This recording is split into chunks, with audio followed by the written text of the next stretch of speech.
In this video, I'm going to give you the answer of this question. The question is, what region contains 75% of the world's active volcanoes? When I give you the answer of this question, and the answer of the question is Ring of Fire. What is the answer of the question? Ring of Fire. Hi, thank you so much for watching this video.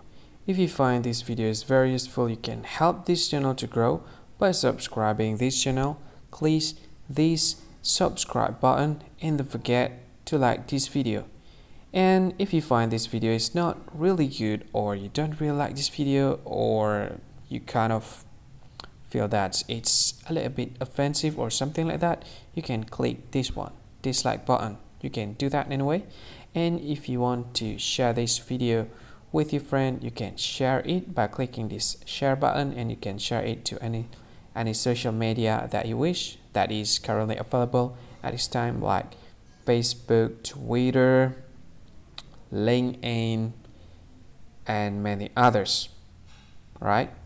And if you want to add this video to your playlist, you can click this one. You can watch this video later, and you can find more options by clicking these three dots.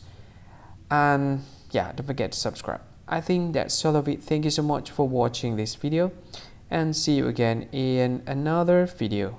Bye bye. See you again.